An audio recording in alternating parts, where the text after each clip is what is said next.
فأقم وجهك للدين حنيفا فطرة الله التي فطر الناس عليها لا تبديل لخلق الله ذلك الدين القيم ولكن أكثر الناس لا يعلمون منيبين إليه واتقوه وأقيموا الصلاة ولا تكونوا من المشركين من الذين فرقوا دينهم وكانوا شيعا كل حزب بما لديهم فرحون۔ پس اے نبی صلی اللہ علیہ وسلم یکسو ہو کر اپنا رخ اس دین کی سمت میں جما دو، قائم ہو جاؤ اس فطرت پر جس پر اللہ تعالیٰ نے انسانوں کو پیدا کیا ہے۔ اللہ کی بنائی ہوئی ساخت بدلی نہیں جا سکتی، یہی بالکل راست اور درست دین ہے، مگر اکثر لوگ جانتے نہیں ہیں۔ قائم ہو جاؤ اس بات پر، اللہ کی طرف رجوع کرتے ہوئے، اور ڈرو اس سے، اور نماز قائم کرو، اور نہ ہو جاؤ ان مشرکین میں سے جنہوں نے اپنا اپنا دین الگ بنا لیا ہے اور گروہوں میں بٹ گئے ہیں۔ ہر ایک گروہ کے پاس جو کچھ ہے اسی میں وہ مگن ہے۔ فَأَقِم، تو قائم کر لو۔ کس کو خطاب؟ نبی صلی اللہ علیہ وسلم۔ کیا قائم کرو؟ وجہ کا، اپنا چہرہ۔ چہرے سے مراد کیا ہے؟ رخ۔ چہرے میں انسان کی آنکھ، کان، ناک، دماغ سب کچھ آتا ہے، یعنی پوری سوچ سمجھ کے ساتھ، پورے شعور کے ساتھ خود کو جما دو۔ کس طرف؟ للدین، دین کی طرف، اللہ کی توحید اور اس کی عبادت کی طرف۔ حنیفن، یکسو ہو کر، یعنی خواہشات کی پیروی نہ کرو، پوری یکسوئی کے ساتھ اپنے آپ کو دین کی طرف جما دو، دین کی طرف اپنا رخ پھیر لو۔ تمہاری فکر، سوچ، بول، خیالات سب کچھ مسلمان ہو، اور اس معاملے میں پوری طرح یکسو ہو جاؤ۔ فطرت اللہ، یہ دین دراصل کیا ہے؟ فطرت اللہ ہے، التی فطر الناس علیہا، جس پر اللہ نے لوگوں کو پیدا کیا ہے۔ فطرت، فطرت کا لفظ فطرہ سے نکلا ہے۔ فطرہ کہتے ہیں تخلیق کرنے کو، تراش خراش کو خوبصورت تخلیق کرنا۔ فطرہ، خوبصورت تخلیق کرنا۔ فطر الناس، لوگوں کو بہت اچھی طرح تخلیق کیا، اور فطرت سے مراد تراش ہے، تراش۔ فطرہ، تراشا، خوبصورت تخلیقی۔ فطرت اللہ، اللہ کی بنائی ہوئی ساخت، تراش، جس پر اللہ نے لوگوں کو پیدا کیا ہے۔ تو فطرت سے مراد یہاں پھر کیا ہے؟ اس سے مراد یہاں وہ استعداد ہے، وہ صلاحیت ہے جو بندوں کے اندر رکھی گئی۔ کس کام کے لیے؟ اللہ کی پہچان کے لیے، دین پر چلنے کے لیے۔ فطرت بمانا ساخت، بمانا تراش، خلقت کا معنی بھی کر سکتے، یعنی وہ مخصوص ڈھانچہ جس پر انسان پیدا ہوا، وہ مخصوص صلاحیت جو انسان کو دی گئی۔ اور وہ مخصوص صلاحیت کیا ہے؟ کہ انسان اپنے رب کو پہچان جائے۔ اپنے رب کو پہچاننے کی جو صلاحیت انسان کو بخشی گئی، یہی دراصل دین ہے، اصل دین، دین فطرت جس کو بولتے ہیں۔ لا تبدیل لخلق اللہ، نہیں بدلا جا سکتا اللہ کی ساخت کو، اللہ کے اس طریقے کو جس پر اس نے لوگوں کو پیدا کیا۔ یعنی فطرت میں رب کی طلب موجود ہے، انسان اپنی نیچر کے اعتبار سے رب کا ضرورت مند ہے۔ ہر انسان کے اندر عبودیت کا جذبہ کہ ما خلقت الجن والانس الا لیعبدون وہ موجود ہے۔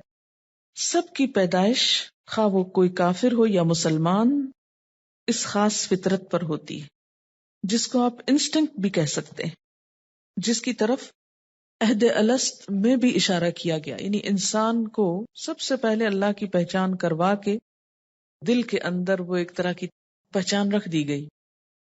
اب انبیاء جو آئے انہوں نے کیا کیا؟ لوگوں کو اس اصل کی دوبارہ یاد دہانی کرائی۔ یہ بالکل ایسے ہی ہے کہ جیسے زمین کے اندر ایک صلاحیت ہوتی ہے اگانے کی، استعداد ہے نا۔ اللہ نے زمین کی فطرت کیا رکھی ہے؟ جب بھی اس میں بیج پڑے وہ اس کو اگائے، یعنی تخلیق کی صلاحیت ہے اس کے اندر، کچھ پیدا کرنے کی. اسی طرح انسان کے اندر بھی زمین کی طرح ایک صلاحیت ہے، استعداد ہے. وہ کس بات کی ہے؟ کہ جب اس کے اندر پیغمبروں کی طرف سے لائی ہوئی خیر کی بات ڈالی جائے تو وہ ایک بیج کی طرح اندر سے پھر پنپ اٹھے. وہ کلمہ طیبہ ایک پورا درخت بننے کی صلاحیت رکھتا ہے. لا تبدیل لخلق اللہ، اللہ کی خلق کو تبدیل نہیں کیا جا سکتا، یعنی اس حقیقت کو بدلا نہیں جا سکتا. ذالک الدین القیم، یہی ہے درست دین، یعنی وہ دین جس کی طرف یکسو اور متوجہ ہونے کا حکم دیا گیا. فَأَقِمْ وَجْهَكَ لِلدِّينِ حَنِيفًا، جو فطرت کا تقاضا ہے. وَلَكِنَّ أَكْثَرَ النَّاسِ، لیکن اکثر لوگ لا یعلمون، جانتے نہیں، علم نہیں رکھتے، اس لیے بھولے ہوئے ہیں، بھٹکے ہوئے ہیں. تو بتانا کیا مقصود ہے؟ اگر کوئی انسان کسی انسان کو معبود بنا بھی لیتا ہے تو اس کے بنانے سے کوئی معبود بن نہیں سکتا. اگر آپ کسی پتھر کے بت کو خدا کہنا شروع کر دیں تو کیا خدا بن جائے گا؟ نہیں، وہ تو مخلوق ہی ہے. خالق تو بس کوئی اور ہے، اللہ اکیلا. لہذا مخلوق کو خالق سمجھنا فطرت کے خلاف چلنا ہے. یہ آیت ذرا سی مشکل آیات میں سے ہے. اب میں اس آیت کو پڑھوں گی، آپ ذہن میں سوچیے کیا سمجھ میں آپ کو. فَأَقِمْ، فا جو ہے یہ اس مثال سے ریلیٹڈ ہے جو شرک کی تردید میں بیان کی گئی کہ شرک سے دین حق کو کوئی واسطہ نہیں. لہٰذا اے پیغمبر صلی اللہ علیہ وسلم، فَأَقِمْ وَجْهَكَ لِلدِّينِ حَنِيفًا، آپ اپنا رخ جما دیجئے دین کی طرف بالکل یکسو ہو کر. اور دین سے یہاں مراد کیا ہے؟ اللہ کی توحید اور اللہ کی عبادت. جیسے قرآن پاک کی ایک اور آیت میں بھی آتا نا کہ هو الذی ارسل رسولہ بالہدی ودین الحق، وہ اللہ وہ ذات ہے جس نے اپنے رسول کو بھیجا ہدایت دے کر اور دین حق دے کر، سچا دین دے کر. کیوں بھیجا؟ لیظہرہ علی الدین کلہ، تاکہ اس کو غالب کر دے اوپر دین کے سارے اس کے. لیظہرہ، ظاہرہ کا مطلب ہوتا ہے ظاہر ہونا، اور علا جب آتا ہے تو غلبے کے معنوں میں آتا ہے، یعنی اس کو غالب کر دے علی الدین کلہ، تمام ادیان پر. یعنی دین کے نام پر جتنی بھی ایکٹیویٹی اس سے پہلے ہے اس سب پر اس کا غلبہ نظر آنے لگے. وَلَوْ كَرِهَ الْمُشْرِكُونَ، خواہ مشرک ناپسند ہی کریں، خواہ مشرکوں کو یہ کتنا ہی ناگوار گزرے. یہ غلبہ کس اعتبار سے تھا؟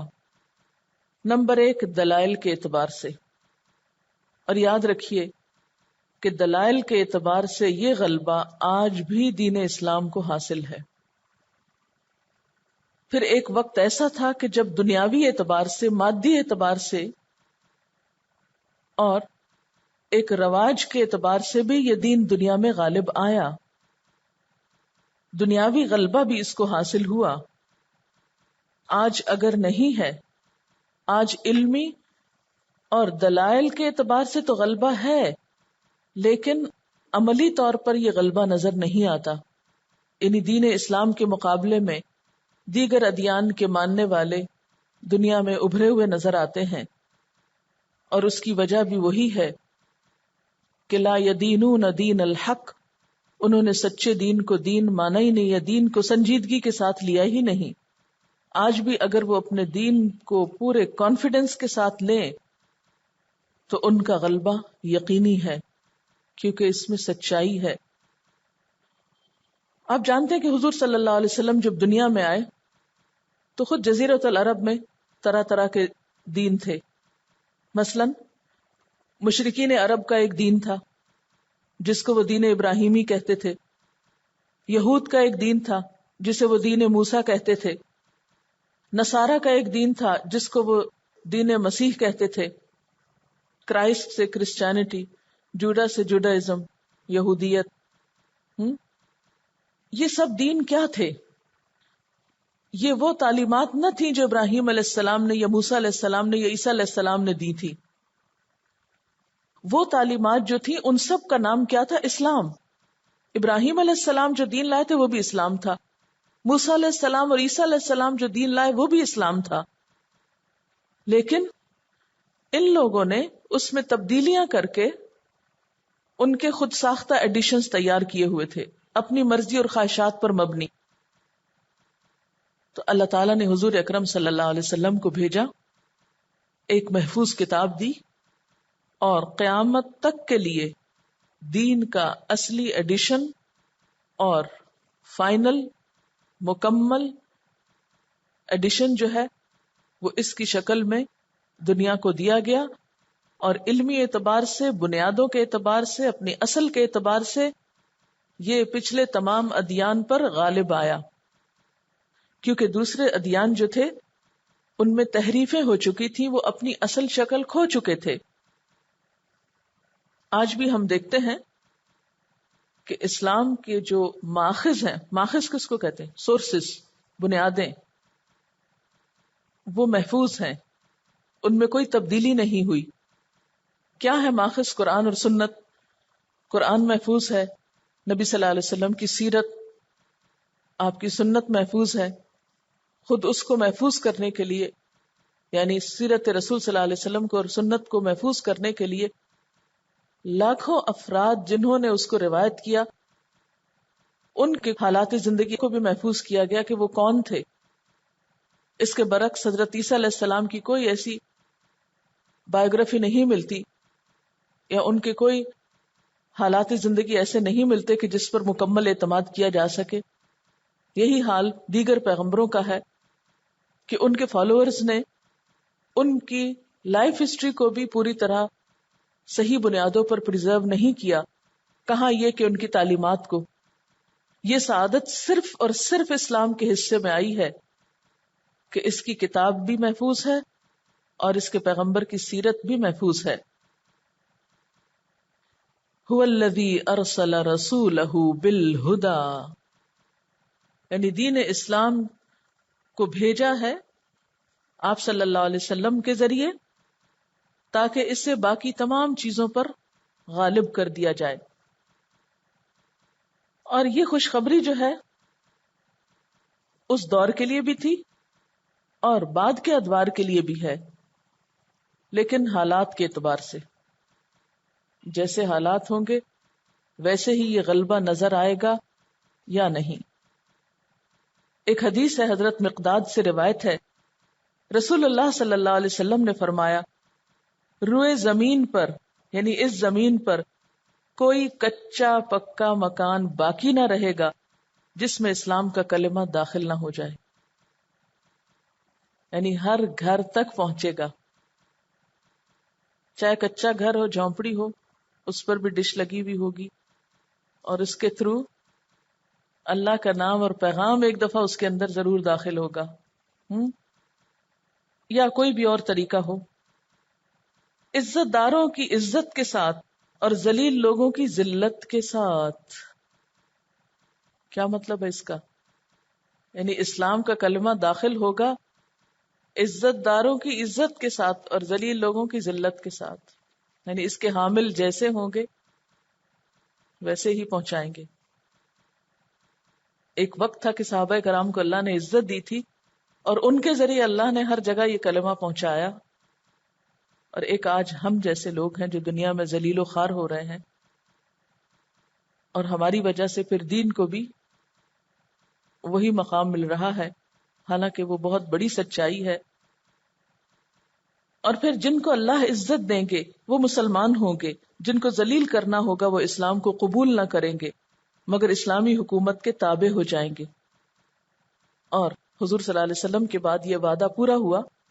اسلام تقریباً 1000 سال تک عملی طور پر دنیا میں عزت کے ساتھ رہا، اس کو غلبہ نصیب ہوا.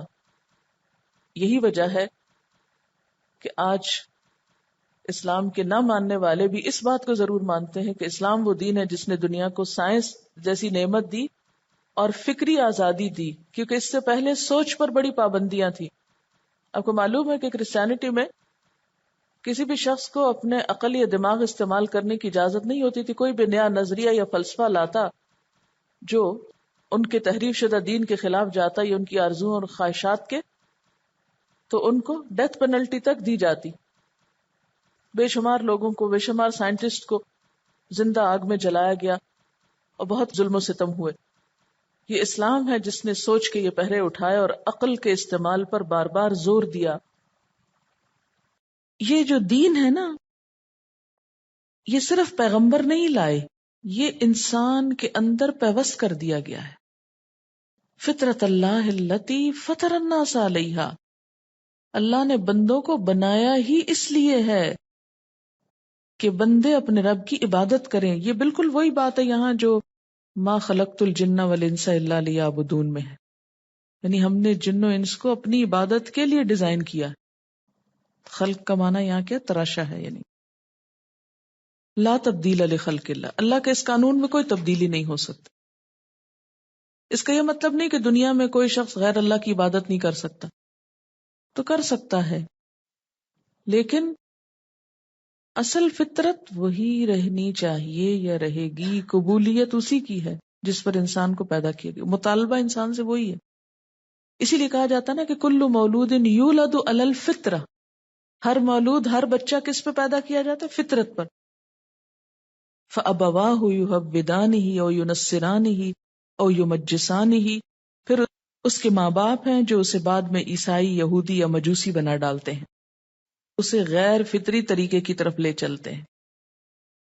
اس کی مثال ایسی جیسے آپ صلی اللہ علیہ وسلم نے فرمایا کہ ہر جانور کے پیٹ سے پورے کا پورا صحیح سالم جانور برآمد ہوتا ہے، لیکن پھر بعد میں کیا ہوتا ہے؟ اس کے مالک ان کے کان کاٹ دیتے ہیں۔ کوئی بچہ بھی کٹے ہوئے کان لے کے نہیں آتا۔ مشرکین اپنے اوہام جاہلیت کی بنا پر ان کے کان کاٹ ڈالتے تھے، چیر ڈالتے تھے، انہیں بتوں سے منسوب کر دیتے تھے۔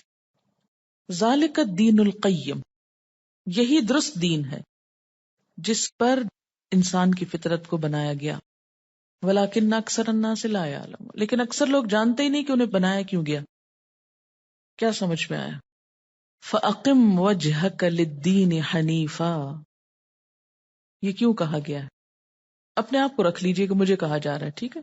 فَأَقِمْ وَجْهَكَ لِلدِّينِ حَنِيفًا، دین سے مراد کیا ہے یہاں؟ طریقہ، اللہ کی توحید اور عبادت کا طریقہ۔ یعنی شرک کرنے والے جو شرک کر رہے ہیں، آپ ادھر نہیں توجہ کریں، آپ توحید پر قائم ہو جائیں۔ اور یہ توحید ایسی چیز ہے کہ اللہ نے بندوں کو پیدا ہی اس پر کیا ہے، انسان کے اندر صلاحیت ہی اس کی رکھی گئی، لیکن بندوں نے اس فطرت کے اوپر پردے ڈال دیے۔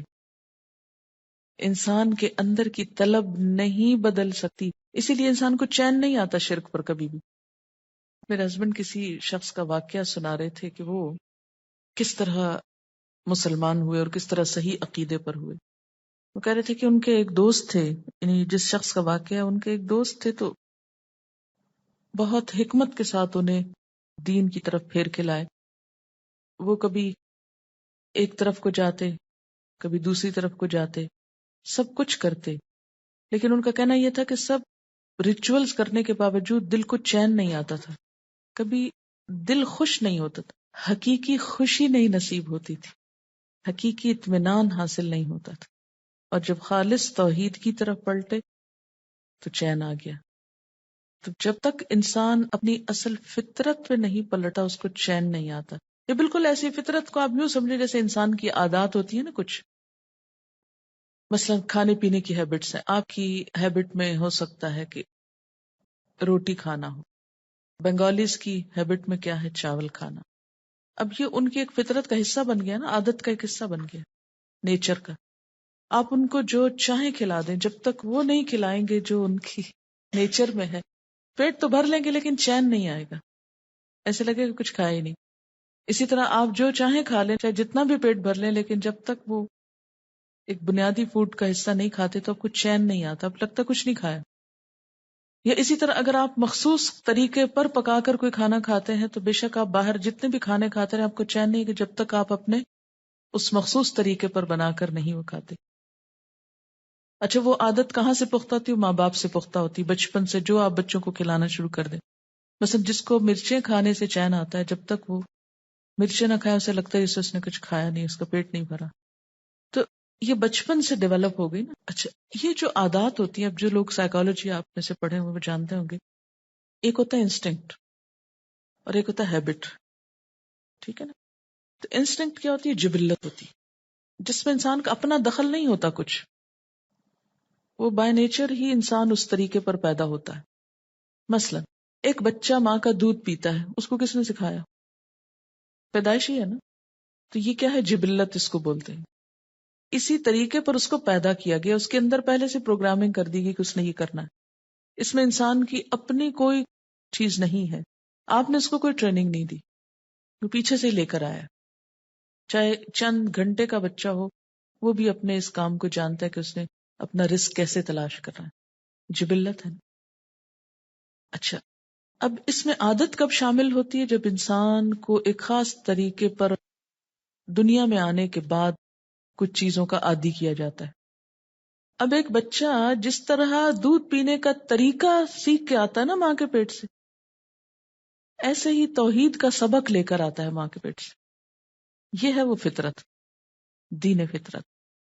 لیکن جب بچہ باہر آ جاتا ہے تو اب مائیں کیا کرتی ہیں؟ بچوں کو جیسے مرچیوں کا عادی کر لیتی ہیں یا کسی خاص کڑوی چیز کا عادی کر لیتی ہیں. تو اسی طرح جو ماں باپ عیسائی یا یہودی ہوتے ہیں وہ ان کی توحید کے اندر خلل اندازی کر کے شرک کا ان کو عادی کر دیتے ہیں، پھر وہ اس کے عادی ہو جاتے ہیں، پھر وہ بڑے ہوتے ہیں. بسا اوقات ضمیر بے چین کرتا ہے انسان کو، لیکن چونکہ سارا ماحول اس اندھیرے میں ڈوبا ہوتا ہے اس لیے کچھ سمجھ میں نہیں آتی، وہ روشنی نہیں ملتی. ایسے ہی لوگ اگر تعصبات کے پردے ہٹا کر کسی وقت دین حق تک پہنچتے ہیں تو روشنی کو دیکھتے ہی ایمان لے آتے ہیں، جیسے وہ نجاشی اور حبشہ کے لوگ اور بہت سے لوگ جو ایمان لائے فرعون کے دربار میں، جو جادوگر تھے، یہ سب کہ ایک دم پردے چاک ہوئے اور انہوں نے دیکھا حقیقت کو. یا حضرت ابراہیم علیہ السلام کی قوم کے لوگ بھی تھوڑی دیر کے لیے کیا ہوئے؟ چونکے کہ ہم کیا کر رہے ہیں. وہ پردہ ہٹا، انہوں نے دیکھا حقیقت کو، لیکن پھر جب نہیں قبول کیا تو دوبارہ پردہ آ گیا. اللہ تعالیٰ ہر انسان کو اس فطرت کے طریقے پر سمجھنے کا موقع دیتے ہیں، لیکن یہ الگ بات ہے کہ انسان کا ماحول اتنی سخت چیز ہے کہ وہ اس فطرت کو دبا جاتا ہے. مثلاً اس کو ایک اور مثال سے بھی سمجھیے، بات لمبی ہو جائے گی لیکن بات سمجھنے کی ہے. عورت کو اللہ تعالیٰ نے ایک خاص فطرت پہ پیدا کیا ہے نا، اس کے اندر جذبات رکھے. مرد کو اللہ تعالیٰ نے ایک اور فطرت پر پیدا کیا ہے. دنیا میں ہزاروں کوششیں اس بات کی ہو گئی کہ دونوں کو بالکل برابر کر دیا جائے. ایک جیسا لباس پہنایا جا رہا ہے، ایک جیسے حقوق دیے جا رہے ہیں، ایک جیسے کتابیں پڑھائی جا رہی ہیں، ایک جیسا ٹریٹ کیا جا رہا ہے. جتنی بھی مصنوعی کوششیں ہیں ان دونوں کے فرق کو مٹانے کی، ان سب چیزوں کے باوجود فطرت نہیں بدلتی. عورت کی سیٹسفیکشن اس وقت تک ہو نہیں سکتی جب تک کہ وہ ماں نہ بنے. مجھے واقعہ یاد آ رہا ہے کہ بہت قریبی جاننے والوں میں سے ایک بچی ہے جس نے بہت پڑھا لکھا، سب کچھ کیا، باہر چلی گئی. اس وقت وہ امریکہ کی ایک بہت بڑی فرم میں ایک بہت بڑی پوسٹ پر ہے، لیکن مسلسل نشہ آور دوائیاں کھانے کی اس کو ضرورت ہے، کیونکہ سب کچھ اچیو کرنے کے بعد بھی ہر وہ چیز جو ایک کیریئر میں ایک شخص چاہتا ہے لیکن اس کو چین نہیں، سکون نہیں. وہ کئی دفعہ ایکیوٹ ڈپریشن کا شکار ہو چکی ہے. کیوں ہوئی؟ ایک انسان اپنی کامیابی کس کو سمجھتا ہے؟ بڑی ڈگری ہو، بڑی پوسٹ ہو، بڑا گھر ہو، دنیا میں نام ہو، شہرت ہو. سب کچھ موجود ہے جس کی انسان تمنا کر سکتا ہے، لیکن صرف ایک چیز نہیں، وہ کیا کہ شادی نہیں ہوئی اور فیملی لائف نہیں ہے. وہ سب ایک طرف ہے، لیکن اس چیز سے چونکہ جان بوجھ کے انحراف کیا گیا، کیونکہ کامیابی کس کو سمجھا گیا؟ یہ تو حماقت سمجھی گئی نا. بے وقوف لڑکیاں شادی کر لیتی ہیں، بچے پیدا کرنے لگتی ہیں، پاگل گھروں میں بیٹھی رہتی ہیں، اپنی صلاحیتیں ضائع کرتی ہیں. اللہ نے اتنی عقل دی، ذہن دیا ہے، کچھ بن کے دکھانا چاہیے. اور مردوں کا تو خاص طور پہ مقابلہ کرنا چاہیے، ان کو تو ہرانا چاہیے. جب اس پالیسی پر عمل ہوا، کہاں تک ہرائیں گے؟ فطرت تو نہیں بدل سکتے، نہ اپنی بدل سکتے ہیں، نہ مردوں کی بدل سکتے ہیں. یہ تو اللہ نے بنایا ہی اس طرح. تو انسان کی سیٹسفیکشن، انر سیٹسفیکشن ہوتی ہی اس وقت ہے جب انسان فطرت پر آ جاتا ہے، اپنی اصلیت پہ آ جاتا ہے، اس ساخت پہ آ جاتے ہیں جیسے جگسا پزل ہوتی ہے نا. تو جگسا کے ہر پیس کو جب تک اپنی اصل جگہ پر نہ رکھا جائے، تصویر نہیں مکمل ہوتی. اسی طرح انسان کی فطرت میں اللہ نے جو چیزیں رکھ دی، جب تک انسان اس پر نہیں آ جاتا، اس کی سیٹسفیکشن. کیوں کہا گیا لا ان اولیاء اللہ لا خوف علیہم ولا هم یحزنون؟ اللہ کے دوست نہ غمگین ہوتے ہیں نہ خوف کھاتے ہیں. کیوں؟ اس لیے کہ وہ فطرت پر ہوتے ہیں. یعنی انسان کے اندر دین کو قبول کرنے کی پوری صلاحیت موجود ہے. وہ تیار ہی اس لیے کیا گیا ہے، بنایا ہی اس لیے. ما خلقت الجن والانس الا لیعبدون، ہمیں بنایا ہی اللہ کی عبادت کے لیے گیا ہے. جب تک ہم اس اصل پہ لوٹ نہیں آئیں گے، ہم کو چین آ ہی نہیں سکتا. ڈھونڈ رہے ہیں سکون ادھر ادھر ادھر ادھر، لیکن بھاگ رہے ہیں اس اصل فطرت کی طرف آنے. جب تک ادھر نہیں پہنچیں گے. جگسو کا معنی سمجھتے ہیں آپ؟ سب سمجھتے ہیں نا؟ سب نہیں سمجھتے. آپ یوں سمجھیں کہ جیسے ایک تصویر ہے جس میں پہاڑ ہیں یا پھول ہیں یا درخت ہیں یا کشتی بنی ہوئی یا گھر بنا ہوا. تو اس تصویر کو آپ کاٹ لیں پہلے، پھر ان کے ٹکڑوں کو مکس کر دیں، پھر کسی بچے سے کہیں یا خود ہی ان ٹکڑوں کو دوبارہ جوڑے اور اپنی اپنی جگہ پر رکھ دے. تو جب تک ہر ٹکڑا اپنی جگہ پر نہیں آئے گا تو وہ تصویر بگڑ جائے گی. جہاں پہاڑ ہے ان کو وہیں رکھنا ہوگا، جہاں پھول ہے ان کو وہیں لگانا ہوگا، جہاں پانی ہے اس کو وہیں رکھنا ہوگا. اگر پانی کی جگہ آسمان، آسمان کی جگہ پانی والا حصہ رکھ دیں گے تو چاہے رنگ برابر ایک جیسے ہی لگ رہا ہو لیکن وہ تصویر نہیں بنے گی. یہ آیت بڑی اہم ترین آیتوں میں سے. اگر ہم اس بات کو نہیں سمجھے نا، اپنی اصل پہ نہیں لوٹے نا، سکون نہیں پا سکتے دنیا میں، اور آخرت میں جنت نہیں پا سکتے. کیونکہ اللہ نے فرمایا لا تبدیل لخلق اللہ، اللہ کی خلق نہیں بدل سکتی. تم بدلتے ہو تو بدلو، منحرف ہوتے تو ہو، بگڑتے ہو تو بگڑو، جاتے ہو جہاں جاؤ، اس رب کو چھوڑ کر کسی اور کی طرف مائل ہوتے ہو، اپنا ہی نقصان کرو گے. کچھ اس نے لاز نیچر میں رکھ دیے اور کچھ پیغمبروں کے ذریعے بھیجے. اب جو شخص پیغمبروں کی بات سن کر کیا کرے، قبول کر کے اس کے مطابق زندگی بسر کرے، فطرت کے مطابق، تو کیا ہوگا؟ خوشحال انسان ہوگا. چاہے اس کو کھانے کو 2 وقت روٹی نہ ملے، ایک وقت ملے اور ایک وقت بھوکا رہے، لیکن خوش ہوگا، پرسکون ہوگا، اس کو غم نہیں ہوگا، اس کو فکر نہیں ہوگا، کیونکہ وہ اپنے اصل رب کو پہچانتا ہے. اس کی پوری توجہ اقم وجہک للدین حنیف، پوری توجہ اپنے ٹارگٹ کی طرف، اپنے رب کی طرف، اس ہستی کی طرف. ذالک الدین القیم ولکن اکثر الناس لا یعلمون. لوگوں کی اکثریت، میجورٹی، ہاں کتنی پڑھی لکھی ہو، جب تک یہ بات نہیں جانتی وہ کچھ نہیں جانتی. اللہ سے ناراض ہو کے، اس کو چھوڑ کر، اس سے زیادہ کسی اور کو اہمیت دے کر، سب حماقت کی باتیں. آخرت کی جنت بھی اس کے لیے جو دنیا میں اس تصویر کو مکمل کر لے. یہ عبد القادر جیلانی کا ایک خطبہ ہے، اس میں بھی کچھ اس بات کی مزید وضاحت ہوگی.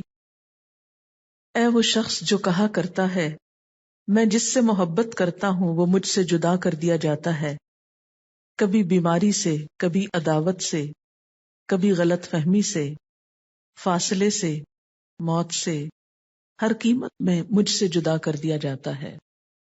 یعنی انسان جس بھی چیز سے محبت کرتا ہے بالآخر اسے اس سے الگ ہونا پڑتا ہے اور ہونا ہوگا. یعنی انسان جس بھی چیز سے محبت کرتا ہے بالآخر اسے اس سے الگ ہونا پڑتا ہے اور ہونا ہوگا. کبھی بیماری سے، کبھی عداوت سے، کبھی غلط فہمی سے، کبھی فاصلے سے، کبھی موت سے، ہر قیمت پر. اے نادان، تو وہ خوش نصیب ہے کہ جس پر یا جس کے لیے اللہ نے غیرت کھائی ہے. اللہ تجھے اپنے لیے چاہتا ہے اور تو غیر کا ہونا چاہتا ہے. اللہ نے ہمیں کس لیے بنایا؟ اپنے لیے بنایا. جب ہم غیر کے ہونا چاہتے ہیں تو اس کو غیرت آتی ہے. ہوش کر، ایسا ٹوٹا ہوا برتن بن جا جس میں ماں سوائے اللہ کے کچھ نہ ٹھہرے. جب تک تو غیر کے آگے پیچھے بھاگے گا اللہ تجھے اسی کے ہاتھ سے توڑے گا، اور جب تو اللہ کا ہو جائے گا تو وہ ساری مخلوق کو تیرے قدموں میں بٹھائے گا. تجھے تیرے رشتے، تیری محبتیں، تیری آسائشیں واپس لوٹا دی جائیں گی، تیری دولت واپس لوٹائی جائے گی. اور جن سے تو محبت رکھتا تھا اور رویا کرتا تھا وہ اب تیرے لیے روئیں گے، مگر اب تیرا دل ان سے بے نیاز رہے گا. جب تک تو ان تمام چیزوں کو دور نہ کرے گا یہ سب تجھے تکلیف دیں گی. محبتیں تکلیف دیتی ہیں، چاہے انسانوں کی ہوں یا کسی بھی چیز کی. ان کو نکال کر تو اللہ کو لے آ، یعنی دنیا کی محبت کو نکال کر اللہ کی محبت کو لے آ. والذین آمنوا اشد حبا للہ، وہ لوگ جو ایمان لائے اللہ کی محبت میں سب سے زیادہ شدید ہوتے. کیونکہ انسان اپنی فطرت کے اعتبار سے مجبور ہے کہ کسی چیز کو شدید چاہے، اور وہ صرف ایک ہی ہستی ہو سکتی ہے جس کی محبت ہر محبت پہ غالب ہونی چاہیے، اور وہ اللہ کی ذات ہے. یہی چیز دراصل توحید ہے. یعنی توحید صرف ایک نہیں کہ جم کے لا الہ الا اللہ. توحید یہ ہے کہ سب سے بڑھ کر اس کو بڑا سمجھے، سب سے زیادہ محبت اس سے کریں، سب سے زیادہ اس سے ڈریں، خوف بھی سب سے زیادہ اس کا ہو، ہر ایک سے بڑھ کر وہ اہم ہو. جب تک یہ نہیں ہوتا اس وقت تک توحید مکمل نہیں ہوتی. وہ فطرت اور وہ ما خلقت الجن والانس الا لیعبدون، عبد اور عبودیت کی کیفیت پیدا نہیں ہوتی. کیونکہ عبد کون ہے؟ غلام. اور غلام تو اپنے آقا کا پورا محکوم ہوتا ہے نا، پوری طرح اس کے قبضے میں ہوتا ہے. جب تک ہم 100%، 99 بھی نہیں 100% سبمٹ نہیں کرتے اس وقت تک دنیا اور آخرت میں سکون نہیں پا سکتے. اللہ کے فیصلوں کو مان لینا، اس کی تقدیر پر ایمان رکھنا، اس کی طرف سے آنے والی خوشی، غم، دکھ، پریشانی، ہر چیز کو مان لینا. اللہ تیرا فیصلہ مان لیا. فَأَقِمْ وَجْهَكَ لِلدِّينِ حَنِيفًا، یکسو ہو کر. یکسوئی کیا ہے؟ کہ اللہ تعالیٰ کی ذات اس طرح، یہ بالکل ایسے نہیں جیسے مثلاً یہ سفید بورڈ ہے، اس کے اوپر ایک سیاہ نقطہ ہو تو اس کو آپ غور سے دیکھتے چلے جائیں اور اس کے بعد آنکھ بند کریں تو آپ کو کیا نظر آئے گا؟ وہی ایک نقطہ. یعنی اس طرح اقم وجہک، اتنا زیادہ یکسو ہو جاؤ، قائم کر لو جس میں کوئی حرکت نہ ہو، کوئی ادھر ادھر دیکھنا نہ ہو، کچھ نہیں، بس صرف اس کی طرف، صرف اس کے ہو جاؤ. یہ ہے اصل توحید. فَأَقِمْ وَجْهَكَ لِلدِّينِ حَنِيفًا فِطْرَةَ اللَّهِ الَّتِي فَطَرَ النَّاسَ عَلَيْهَا. یہ دین جو ہے اسی کا دوسرا نام فطرت ہے. یہاں ایک دین تو اسلام ہے نا جو پیغمبروں کے ذریعے میں بھیجا گیا، اور اسی کا دوسرا حصہ ہمارے اپنے اندر رکھ دیا گیا. اللہ نے ہم کو بنایا ہی اس طریقے پر ہے. ہماری بھلائی یہ ہے کہ اصلی طریقے پہ آ جائیں. اس نے نہیں بدلنا، لا تبدیل لخلق اللہ. کیوں؟ اس لیے کہ ذالک الدین القیم. اصل بات ہی تو یہی ہے نا. یہ کیوں بدلے؟ حقائق نہیں بدل سکتے، ہم کو بدلنا ہوگا، اور جو نہیں بدلے گا خود ٹوٹ جائے گا، خود ختم ہو جائے گا. فیصلہ کر لیں کیا کرنا ہے. ڈاکٹر بننا، انجینئر بننا ضرورت ہے معاشرے کی، اس سے کوئی فرار نہیں، کوئی شک نہیں اس میں، نہ اس کا انکار ہے. لیکن یہ مقصد زندگی نہیں. ہم نے اپنی نسلوں کے ساتھ ظلم کیا کیا؟ ان کو یہ زندگی کا ایم دے دیا، میں کیا بنوں گا، یہ بنوں گا، یہ ٹارگٹ ہو گیا، بس یہ اچیومنٹ. اور ہوتا کیا ہے، وہ سمجھ یہ بیٹھتے ہیں بچے معصوم کہ جب ہم یہ بن جائیں گے نا تو اللہ دین کا چراغ ہاتھ میں آ جائے گا اور ہر مشکل کا حل مل جائے گا. لیکن جب وہ بن چکتے ہیں، وہاں پہنچ چکتے ہیں جو ایک خوابوں کی دنیا نظر آتی تھی، تو سخت مایوسی ہوتی ہے کہ اس کے لیے سب کچھ کیا. میری 3rd بیچ کی اسٹوڈنٹ تھی اور کچھ حالات کی وجہ سے اس کو چھوڑ کے تو کوئی اور ڈگری کرنا پڑی، چھوڑ کے چلی گئی، MCS کیا شاید، اس کے بعد ایک جگہ پر کام کر رہی ہے ایز اے کمپیوٹر آپریٹر کا، یا معلوم نہیں کیا وہ ڈیزگنیشن، لکھتی ہے کہ madam although I have done masters and really seen the world, the people, their attitude and their double standards, and to tell you the truth, I really feel now that this world is really nothing. The education, money, status, we are all after all this. This struggle is really useless. اصل میں ہوا یہ کہ جب یہ ہمارا internet launch ہوا تو میں نے ان سے کہا کہ پچھلے جتنی بھی کوئی میلز ہیں ان سب کو وہ بھیجو. تو اس کو وہ ویب سائٹ ملی اور اس نے تھوڑا قرآن کو دوبارہ سننا شروع کیا، اور پھر وہ پچھلے اور اگلے کو کمپیریزن کیا کہ ایک یہ زندگی تھی اور ایک وہ زندگی ہے، سب کچھ اچیو کر لیا ہے، جاب کر رہی ہے، سیلری ہے، سب ہے، لیکن وہ جو دل کا پیس اور اطمینان اور خوشی اور سکون وہ نہیں ہے. اور خاص طور پر ایک عورت کے لیے تو ان سب چیزوں میں سکھ نہیں ہے، کیونکہ اللہ نے اسے کمانے کے لیے بنایا ہی نہیں. یاد رکھیں، اللہ نے عورت کو کمائی کے لیے نہیں پیدا کیا. ہاں اگر اس پہ کوئی ہارڈ شپس آ جائیں، اس کی مجبوری ہے، وہ ایک الگ بات ہے، لیکن یہ سب اس کی فطرت کے خلاف ہے. ہم سب اپنی بیٹیوں کو کس کے لیے تیار کر رہے ہیں؟ انڈیپینڈنٹ ہو جائیں، خود کمانے لگیں. بیٹوں کو نہیں سکھا رہے کہ ان کو لک آفٹر کریں، رشتہ داروں کو نہیں بتا رہے، مردوں کو یہ ٹریننگ نہیں دے رہے کہ وہ بہنوں، بیٹیوں، بیویوں کی کیئر کریں. غیر فطری کام پہ ہمارا سارا زور ہے کہ عورت کو اس کام کے لیے تیار کر دیا جائے تو خود کما سکے. اس بیچاری سے یہ بوجھ تو اٹھایا نہیں گیا کہ اس کے حصے کے بچے کوئی اور جنم دے اور شوہر کی خدمت کوئی اور کرے.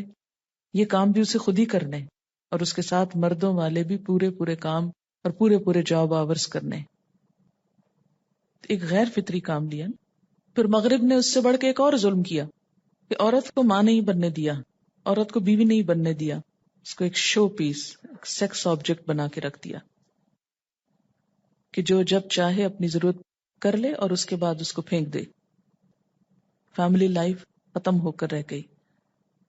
سنگل پیرنٹس کے نام سے جو سارا کلچر وہاں وجود میں آ چکا ہے، اکثریت جس سے سفر کر رہی ہے،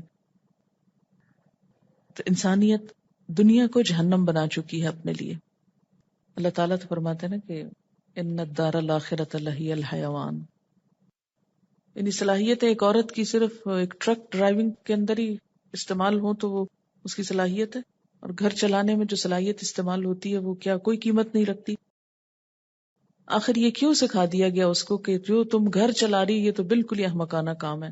آج ہر عورت شرمندہ ہے اس بات پر اگر وہ صرف گھر کو لک آفٹر کر رہی ہے. ہم نے کیوں یہ نفسیات پیدا کر دی، کیوں یہ سوچ معاشرے کے اندر عام کر دی؟ ہمارے معاشرے میں بھی یہ ایک عام سوچ ہے کہ وہ عورت جو صرف عورت ہے وہ کچھ نہیں ہے. عورت کے اندر پہلے تو عورت ہونے کا احساس کمتری پیدا کر دیا گیا. تم عورت، تم کمتر چیز، تم تو کوئی چیز ہی نہیں ہو. ایک فوج بھی نوکروں کی وہ سکون نہیں دے سکتی جو ایک فیملی کے اندر ایک بچے یا شوہر دے سکتا ہے. پہلے عورت کو یہ احساس کمتری دی گئی کہ تم عورت ہو، پھر اس کو یہ سکھایا گیا کہ مرد بنو، پھر تمہارا کوئی نام ہوگا اور تمہاری کوئی ویلیو ہوگی، اور یہ کہہ کر اس کو ان کاموں پہ لگا دیا گیا جن پہ لگنا اس کی ضرورت نہ تھی. اگر ہم کچھ بھی مصنوعی ریزنز کی وجہ سے یہ مصنوعی پیدا کر دیں نا، ہمارے معاشرے کی ایک ضرورت بنا دی گئی کہ جو عورت نوکری کرے تو تبھی گھر چلے گا.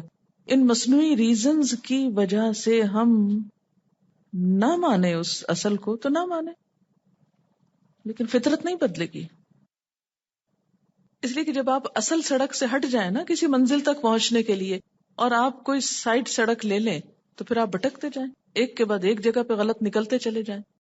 تو جب تک اصل پر ذالک الدین القیم، اللہ کی بنائی ہوئی فطرت یہ اصل طریقہ ہے، اس پر آؤ گے تو صحیح طریقے پر آؤ گے، اور جب تک اس کو نہیں پکڑو گے ایک کے بعد ایک کھائی میں گرتے چلے جاؤ گے. اچھا، یہ جو اللہ تعالیٰ فرماتے ہیں نا وَلَٰكِنَّ أَكْثَرَ النَّاسِ لَا يَعْلَمُونَ، اکثر لوگ جانتے ہی نہیں، علم ہی نہیں رکھتے. کس بات کا علم نہیں رکھتے؟ اپنے مقصد تخلیق کا. اس پر ایک بڑی دلچسپ پوئم ہے، شاید آپ کی نظر سے گزری ہو، لیکن میں تھوڑی سی پڑھ کے سنا دیتی ہوں. یہ ایک جرمن پوئٹ ہے، اس کا نام ہے ہائیڈلبرگ کا ہے. یہ پوئم کا نام ہے The Fish and I. The other day I went to the sea and asked a fish, do you know who made the ocean? And you in it? And for what? The fish gave me a puzzled look and said, I don't know. And I don't care. As to who made the ocean and put me in it? And for what? Hoo-ha. I don't like such questions. I have no time. Can't you see how busy I am? I have to run for food continuously and watch myself day and night that no one catch me or eat me alive. Man, you can't imagine how hard is life. No, I have no time for such questions. Why don't you go and ask some man? Over there you see that man? He does nothing but catch fish all day. I bet he has time.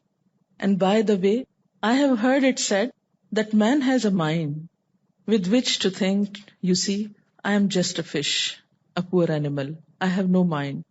So use your brain. Go ask that man and leave me alone. I went to the man and asked him, Sir, do you know who made this world, this earth, the moon, the stars, the skies above and the universe beyond, floating in time and space? Who began it all and put man in it? There must be some purpose, and man must seek his maker. The man got up from his slumber and shouted at me angrily, Get away from here. Go, get lost somewhere with all your questions. You frightened my fish away. What do I care? What good is there in such useless questions? What difference does it make as to who made it all and put man here? And as regards the purpose, hoo-ha, what a silly question. Between you and me, what's there in it for me? Can't you see how busy I am? I have no time. You know how hard is life? No one ever told you about the rising prices, the corruption, the scandals of heroin and AIDS, the rising flood of pollution and crimes. The hell they cry about in churches may be far out there, but the one we have ourselves made is right down here. With 1,000 things to worry about, I can hardly sleep. And on top of all this, here come you with your foolish questions. Go get lost and think yourself all such thoughts, but leave me alone. I have no time. The man went back to sleep. The fish went away. The ocean kept on rolling. It was getting dark on the deep. I came back home. What could I do? But somehow or the other, the thought keeps on coming back again and again that man has fallen to the level of a fish, or even lower. What a fall it is, my countrymen. How sad it is that a few are left who have the time and can still think about such questions. Let's make a pause and think like men while we are here, for no one knows when the call may come to depart from here forever and ever. Let's find some time to think of the one who made it all and put us here. His door is open and he is very near for everyone who seeks him. تو بات یہ ہے کہ ہم میں سے اکثر لوگ اس مچھلی پکڑنے والے کی طرح ٹائم نہیں رکھتے یہ سوچنے کا کہ ہم یہاں کیوں بھیجے گئے اور ہمیں کیا کرنا ہے، کیونکہ ہم سب بہت مصروف انسان ہیں. ایک مچھلی پکڑنے والا بھی مصروف ہے اور ہم بھی جن جن کاموں میں پڑے ہوئے ہیں وہ سب مصروفیت کے. تو بات یہ ہے کہ جب تک لوگوں کو جھنجھوڑیں گے نہیں، جگائیں گے نہیں، اور جھنجھوڑنے میں یہی چیز کام آئے گی کہ ہمیں یہاں سے جانا ہے، پلٹنا ہے. ہم یہاں بیٹھ نہیں سکتے، نہ بھی سوچے تو بیٹھ نہیں سکتے، ہمیں جانا ہے باہر. توحید انسان کی انسٹنکٹ جبلت میں شامل ہے، جیسا کہ عہد الست سے بھی ثابت. پیغمبروں نے آ کے صرف وہ عہد یاد کروایا. اسی لیے تبلیغ کرنے کا طریقہ جو ہے نان مسلمز میں اسٹریٹ فارورڈ ہونا چاہیے.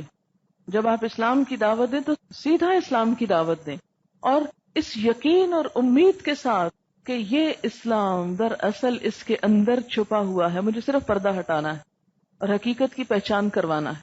لیکن چونکہ ہم خود دین پر پورے یقین، ایمان، اعتماد کے ساتھ جمے ہوئے نہیں، انٹلیکچوئل انویژن کا شکار ہو کر، فکری غلامی کا شکار ہو کر ہم اپنے ہی دین کی بہت سی حقیقتوں کے بارے میں شک میں پڑے ہوئے ہیں. جب ہم شک و شبہ کا شکار ہیں تو اس کا نتیجہ کیا ہے کہ ہم کسی کو بھی اسلام کی بات بتاتے ہوئے شرماتے ہیں، ڈرتے ہیں، جھجکتے ہیں، خوف کھاتے ہیں، اعتماد کی کمی کا شکار ہوتے ہیں، کیونکہ ہمیں یقین نہیں ہوتا کہ ہم سچ کہہ رہے ہیں. تو جس دن یہ آیت سمجھ آ گئی، فطرت اللہ التی فطر الناس علیہا لا تبدیل لخلق اللہ، اوریجنل دین، اصل دین نکال کر اسے جب آپ لوگوں کے سامنے پیش کریں گے تو جن لوگوں کی فطرت سلیم ہوگی وہ اسے بہت جلد قبول کر لیں گے، خواہ وہ خود مسلمانوں کے اندر سے ہو یا غیر مسلمز کے اندر سے. ضرورت ہے اصل دین نکال کے پیش کرنے کی، کیونکہ اللہ تعالیٰ نے فرمایا ذالک الدین القیم، یہ ہے درست دین، اصل دین، کہ جو توحید پر قائم ہو. چونکہ ہم مسلمانوں کے اندر فکری بگاڑ کے نتیجے میں بہت شرک آ گیا، جس کی وجہ سے ہم اپنے دین کو دوسروں سے الگ نہ رکھ سکے. دوسرے ادیان کی بہت سی چیزیں ہم نے اپنے اندر جو جذب کر لی، اس کے نتیجے میں ہم دوسروں کو اس دین کی طرف بلانے کے قابل ہی نہیں رہے. اصل دین ایک ہی ہے. یہ جو فرقے اور جماعتیں اور گروہ بندیاں اور اختلاف اور انتشار ہوا، یہ کہاں سے ہوا؟ جب انسانی افکار اس میں داخل ہوئے، جب انسانوں کی سوچ اصل دین پر غالب آ گئی. قرآن یہ کہتا نہیں، میری عقل تو یہ کہتی.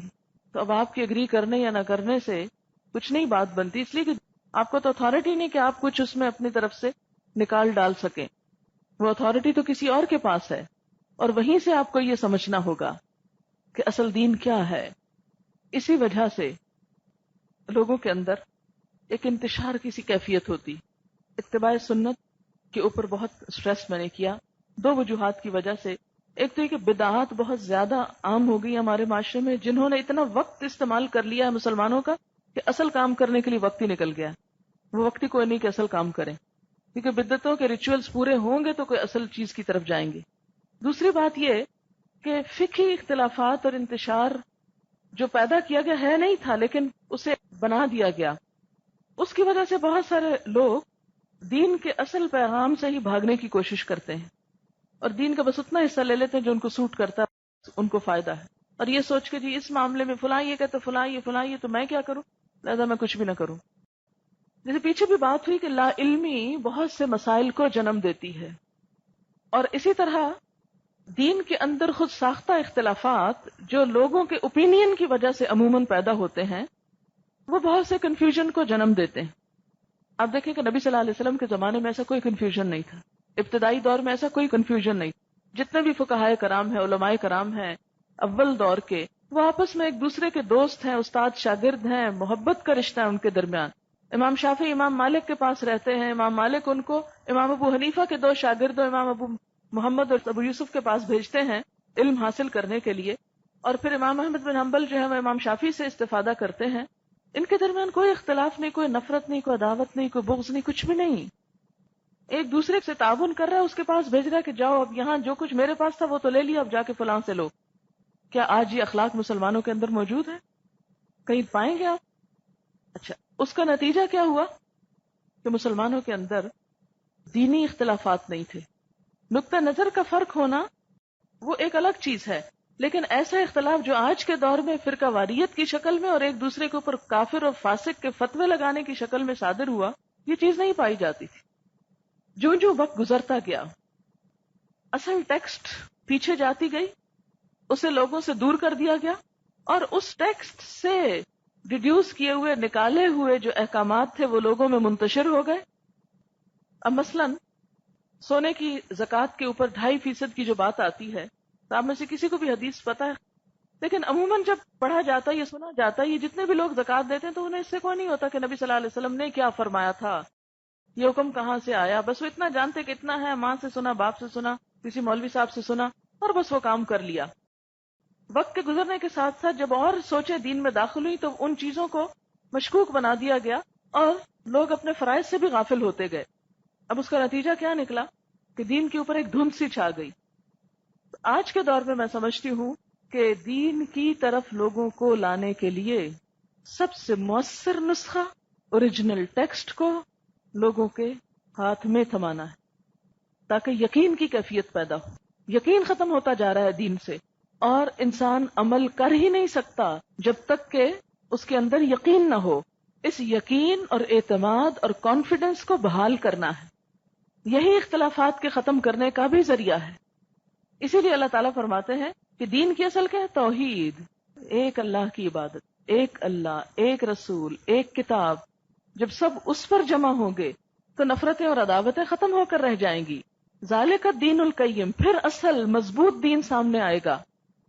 آج مسلمانوں کا سب سے بڑا روگ کیا ہے؟ شخصیت پرستی، انسانوں کو پوجنا کہ ہاں اگر فلاں بات بتائے گا تو ہم مان جائیں گے، اگر فلاں نے نہیں بتائی تو ہم نہیں مانیں گے. آپ کیوں فلاں اور فلاں کے پیچھے جاتے ہیں؟ آپ جائیں اللہ اور اس کے رسول کے پیچھے، کیونکہ تنازع اور اختلاف کا حل ہی یہ بتایا گیا کہ جب جھگڑا ہو تو اللہ اور رسول کی طرف جاؤ، اوریجنل ٹیکسٹ پہ جاؤ. ذالک الدین القیم، وہ دین جس کی طرف یکسو اور متوجہ ہونے کا حکم ہے، جو فطرت کا تقاضا ہے، وہ یہی درست دین ہے.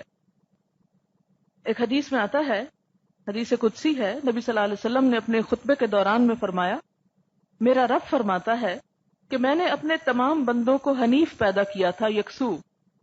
پھر شیاطین نے آ کر انہیں ان کے دین سے گمراہ کیا، اور جو کچھ میں نے ان کے لیے حلال کیا تھا اسے حرام کیا، اور انہیں حکم دیا کہ میرے ساتھ ان چیزوں کو شریک کریں جن کے شریک ہونے پر میں نے کوئی دلیل نازل نہیں کی.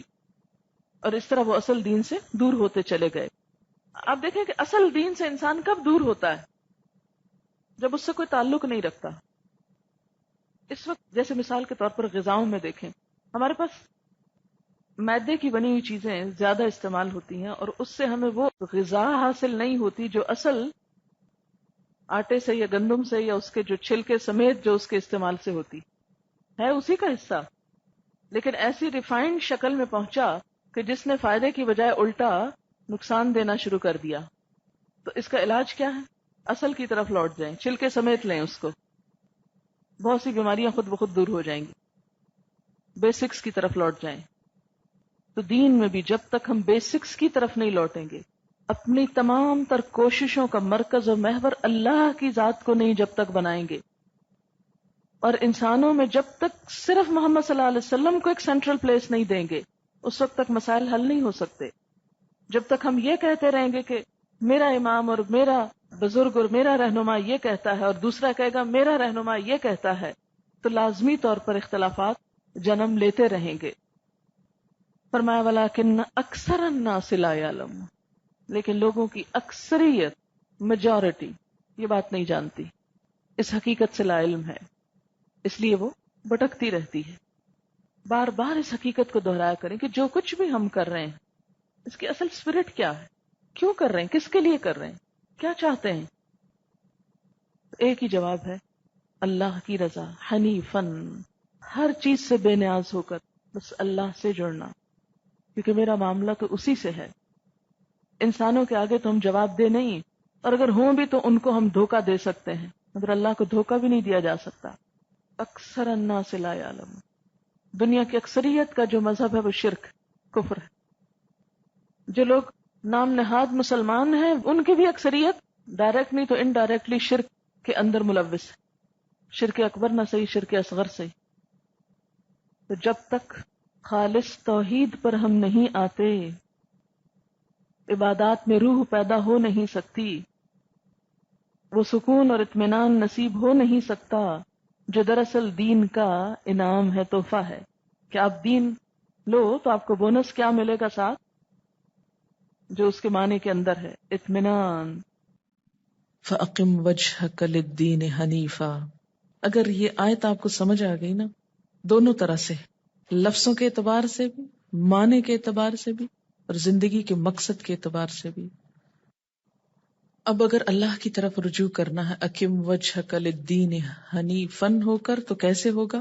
منیبین الیہ، اس کی طرف رجوع کرنے والے بن کر، اس کی طرف پلٹ کر. منیبین الیہ، سب سے پہلے تو انابت، واتقو، اور اس سے ڈرو، تقوا. وَأَقِيمُوا الصَّلَاةَ، اور نماز قائم کرو. وَلَا تَكُونُوا مِنَ الْمُشْرِكِينَ، اور مشرکوں میں سے نہ ہو جاؤ. نماز قائم کرو اور مشرکوں میں سے نہ ہو جاؤ. تو گویا نماز کا قائم نہ کرنا یہ بھی کیا ہے؟ شرک ہی کی ایک قسم ہو گئی.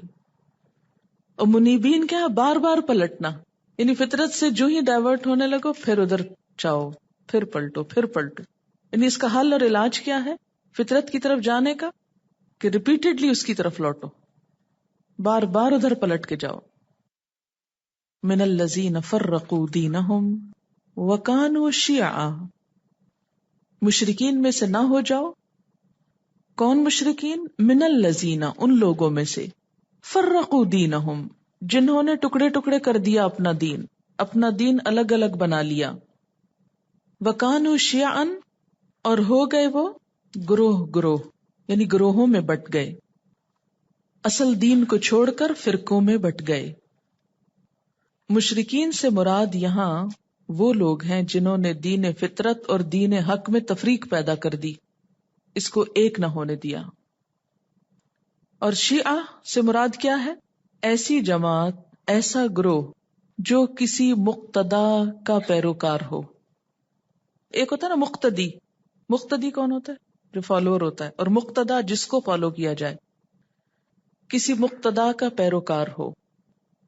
تو مراد کیا ہوا کہ تم توحید چھوڑ کر مختلف مقتداؤں یا لوگوں کو فالو نہ کرو، ان کے خیالات کے تابع نہ ہو.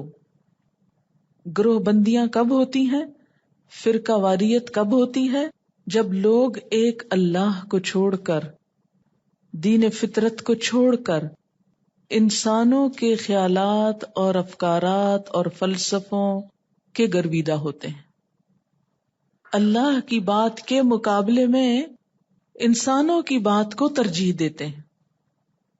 کل حزب بما لدیہم فرحون، ہر ایک گروہ کے پاس جو کچھ ہے اسی میں وہ مگن ہے. وہ سمجھتا ہے کہ وہی سب ٹھیک کر رہا ہے اور دوسرے لوگ غلط ہیں. تو دین فطرت، توحید پر ایمان، اور اس کا نتیجہ کیا نکلے گا؟ اتحاد اور اتفاق پیدا ہوگا. یہ بھی ایک غیر فطری طریقہ ہے کہ انسان دین کی اسپرٹ اور روح کو چھوڑ کر، اس کی اصل کو چھوڑ کر دائیں بائیں گزرنے لگے. بالکل ایسے جیسے آپ کسی پھل کے گودے کو چھوڑ کر اس کے چھلکے کو چاٹنے لگے. مثلا کسی بھی پھلدار درخت کی ٹہنیاں کھا کر آپ مزہ نہیں اٹھا سکتے، اس کی برانچز میں جا کے اصل لطف نہیں پا سکتے. غذائیت اور لطف اور سیٹسفیکشن کب ہوگی؟ جب آپ پھل کے اصل حصے کو لیں گے. اسی طرح دین کے اصلیت اور اصل روح کو چھوڑ کر اگر آپ سائیڈ ایشوز میں گھس گئے اور ان کی طرف چل پڑے تو پھر دین کا لطف نہیں اٹھا سکو گے. وآخر دعوانا ان الحمد للہ رب العالمین. سبحانک اللہم وبحمدک نشہد ان لا الہ الا انت نستغفرک ونتوب الیک. والسلام علیکم ورحمۃ اللہ وبرکاتہ.